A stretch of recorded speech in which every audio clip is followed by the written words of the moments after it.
Good morning, church. My name is Adriel Rodriguez. I come from an amazing Christian family, but throughout my childhood, I would seek isolation. The feeling of dread and despair was normal for me. I would bottle up all my emotions till I explode. I would be angry at God and curse Him for giving me this life. My relationship with my family and friends was distant. I really hated who I was, causing me to hurt myself.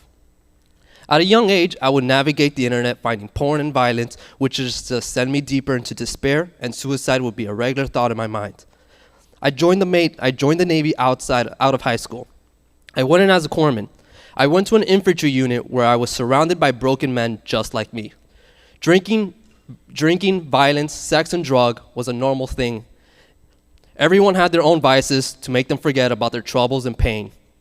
I discovered strip clubs were the perfect place for me when I could not sleep, which was a lot. The lights, the women, the loud music going on would be perfect for me to drown out the thoughts. Once my contract was up, I moved back to Miami. Here in Miami, I had an abundance of ways to feed my sin and drown out my thoughts, but no amount of partying and sex would stop the thoughts and the pain. I would keep a bullet on my table and play with it, pressing it into my skull, hoping one day I'll do it. I became scared of my sinful self. Mark 7, 20-23. He said, "What comes out of a person is what defiles him. From within our hearts of man comes evil thoughts, sexual immorality, theft, murder, adultery, coveting, wickedness, dissent, sensuality, envy, slander, pride, and foolishness. All these evil things come from within, and they defile a person. I recognize my sins and the evil I have done.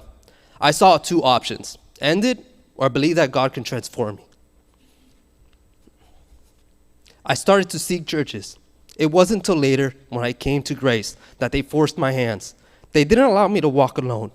God knows my stubbornness and used wonderful people who built a relationship and stood by my side to disciple me. Timothy 2:4, who desires all people to be saved and to come to the knowledge of the truth. The holiness of God really pushed my beliefs. Do I let go of my anger, my pride, and my lust? Do I just give it up to Him? It's something that took me time, but I just did that. I humbled myself and I put my trust in Him. He says He can change me, then I'll believe Him. Slowly my mind and desires started changing. I started to pray for the future, read the Bible, started treating relationships as eternal, and caring for my family and loving them. I also forgave myself. I am not responsible for the change that's happening. God is. I still struggle with my thoughts and pains, but I know that His mercy and love is greater than my sins, and that He tells me to bring all my pain and worries to His feet.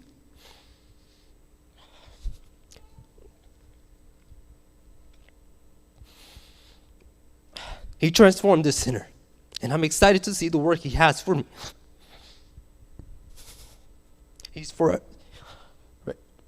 forever my King, my Lord, my Master, and most importantly above all, He's my Heavenly Father.